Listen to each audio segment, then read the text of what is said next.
नमस्कार मंडळी, स्वागत आहे तुमचं आपल्या चॅनलमध्ये. तर आज आहे रविवार म्हटले की बाळूमामांचं दर्शन घ्यायचं हे आमचं ठरलेलंच असतं.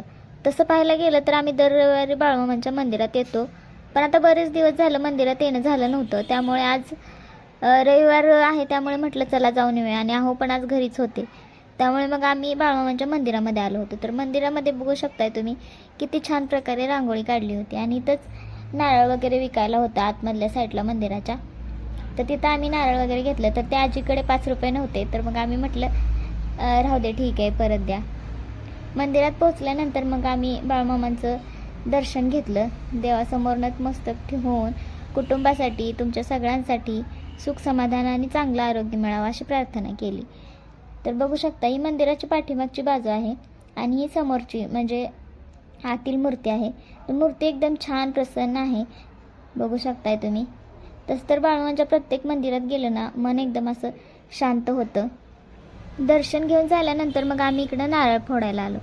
तर नारळ फोडल्यानंतर ना आमच्या आहोंची एक सवय आहे, ती म्हणजे ना कोणत्याही मंदिरात नारळ फोडला की नाही ते पहिल्यांदा ना त्यातलं पाणी आम्हा दोघींना प्यायला देतात, असं असते. म्हणजे नेहमीच आम्ही कोणत्याही मंदिरात जात असो.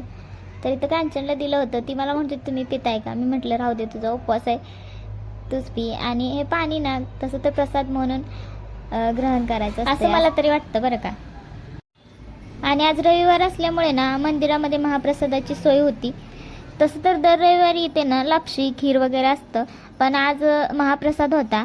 मग काय देवाचा प्रसाद म्हटलं बाहेर कशाला जेवायचं, त्यामुळे मग म्हटलं चला इथेच जेवण करून जाव्या. तर मंदिरामध्ये आप बघू शकता असा रांगेत उभारून ना प्रसाद दिला जातो. तर प्रत्येक बाळूमामा मंदिरामध्ये मी बघितले बरं का, भरपूर अशी मंदिरं पाहिले.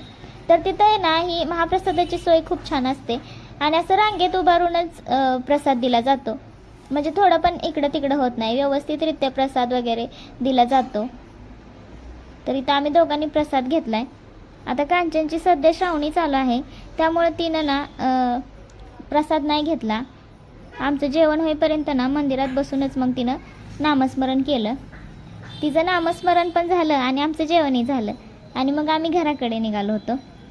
तर परतीच्या वाटेवर ना अजून एक सुंदर गोष्ट घडली. आम्हाला ना रस्त्याच्या कडेला धोत्र्याचं झाड दिसलं.